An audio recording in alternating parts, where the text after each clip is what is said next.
responding to an active shooter call confronted a 73-year-old man in the lobby, it looks like, and that man was shot and killed. Officers then located 6 victims, 5 who had been shot and killed. The 6th was just wounded. Police have not released the names of the victims or the alleged gunman yet, but residents believe he was a disgruntled tenant. Extremely tragic, and it's unbelievable. Residents believe the shooter was targeting members of the condo board. In Vaughan, Carl Hansky, City News. City News time, 10:04. Toronto's new police chief will be sworn in today. A change of command ceremony taking place at 11 this morning at police headquarters, and it will include the swearing in of Myron Demkew. Interim Chief James Reamer will be piped out of the building to honor his leadership over the last couple of years.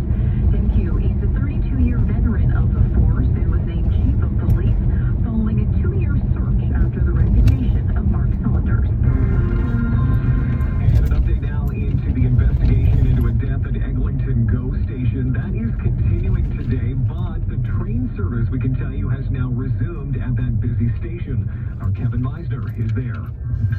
Toronto police got the call just before 5:30 this morning about an injured person laying on the eastbound tracks here at the west end of the platform at Eglinton Station. The person, a woman, appeared to have been struck and killed by a GO train. GO riders watching police examine the scene are expressing sadness. It's pretty worrisome, and it's also sad to hear the victim and the family. Yeah, you don't know what exactly happened. Whatever the case is, you feel that it's necessary to happen. All eastbound trains toward Oshawa had to bypass Eglinton GO station as a result of the investigation for much of the morning rush. Westbound service to Union Station was operating as usual. At Eglinton GO station near Eglinton and McCowan, Kevin Meisner, City News. A potential pre-Christmas storm could be a problem for shoppers and travelers later this week. As our Laura Kearney tells us, you might want to get your errands done by Wednesday. This is all expected to start Thursday with a rain-snow mix. The precipitation will obviously depend on the temperature. Meteorologist Natasha Ramsahai says there are still a lot of unknowns. It's going to be a rain changing to snow event. Temps will be falling rapidly. We know there's a potential for damaging winds Friday into Saturday, and that travel will be hampered starting on Friday. What we don't know is the timing, the track of the storm, where the freezing line is going to be. So this spells bad news for those with travel plans or those last-minute shoppers. Try and get your errands done before Thursday. But the silver lining, up to 10 centimeters of snow could fall on Friday, coupled with cooler temperatures. It's looking like a white Christmas is likely. Winter officially arrives on Wednesday. Laura Kearney, City News. Well, a new poll finds more than half of Canadians hold a negative view of Conservative leader Pierre Poilievre. 54% of those polled had a negative view, which was much worse than the ratings of Andrew Scheer, Aaron O'Toole, and Stephen Harper at this point in their tenures. Poilievre's favorability is nearly twice as high among men than it is with women, 44% to 23%. Meanwhile, Prime Minister Justin Trudeau enjoying a 5-point boost in his approval rating compared to the summer levels. He is viewed positively by more than 43% of respondents. In the U.S., the House January 6 committee is wrapping up its investigation into the Capitol riots. The panel is expected to recommend the Justice Department consider criminal charges against former President Donald Trump. As CNN's Paula Reed tells us, it could also target those who helped the former president launch a pressure campaign to try to overturn the 2020 election. Today's meeting is expected to not only name people being referred, but also lay out a legal basis for those decisions. Among those who could face referrals, a handful of Trump's former aides and advisors, including former White House Chief of Staff Mark Meadows, lawyer John Eastman, former Justice Department official Jeffrey Clark, and former Trump attorney Rudy Giuliani. Also on the table, possible action against fellow members of Congress who stonewalled the committee's work. We have Wade. What is the remedy for members of Congress? Is it a criminal referral to another branch of government, or is it better that the Congress police its own? As the committee is rushing to tie up nearly 2 years worth of evidence gathering. Some of the recommended charges against Trump could include conspiracy to defraud the U.S. and obstruction of an official proceeding. Well, a special message from a Hollywood A-lister on social media today. Tom Cruise is on another level. I could barely wake up early this morning while 60-year-old Cruise is thanking his fans as he prepares to free fall out of an aircraft over the ocean in South Africa.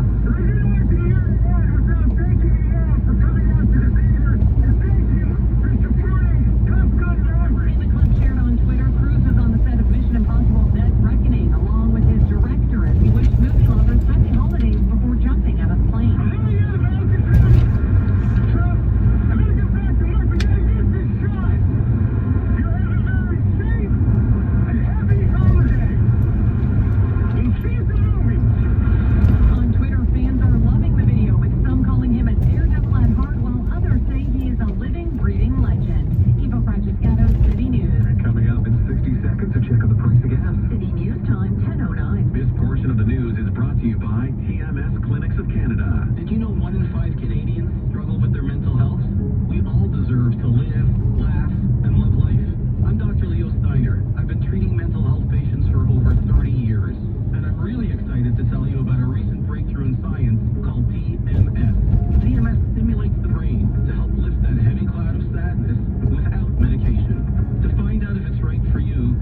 Must be legal drinking age. See store for details.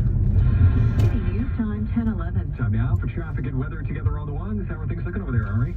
And not too bad, Steve. This report is brought to you by Grande Cheese Market. We do have some volume delays, but not too many problems. In fact, on the West 401, although it is slow from the 412 to approaching Salem, and from west of Bayview expressing collectors to Avenue Road, the stall that we had west 401 approaching Leslie in the Express has been cleared away. You might still find it slow, though, from the 404 to Leslie, mainly in the Express, but it's tapering off.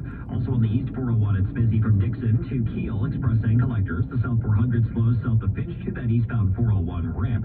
South 404 to Valley Parkway is heavy, approaching Elgin Mills to 16th Avenue and approaching Finch to south of Lawrence. Now on the Toronto-bound QEW at Fairview, we still have reports that a left lane is blocked for a stall. This has been here for almost an hour. We don't have it on camera, unfortunately, so updates in that area are appreciated if you call star 680. On the eastbound Gardner, it's slow going from the South Kingsway to approaching Jameson. We had an earlier collision here blocking the left lane partially, but it's long since cleared away. South 410 still pretty busy south of Mayfield to Beauverde. Grande Cheese Market, your source for gift boxes, baskets, and artisanal specialty items, perfect for the food lover in your life. Visit any of their 5 locations or shop online at grandecheese.ca. Now here's the latest forecast with Denise Andriachi. Seasonal today with a guaranteed high of +1. We do have the chance of some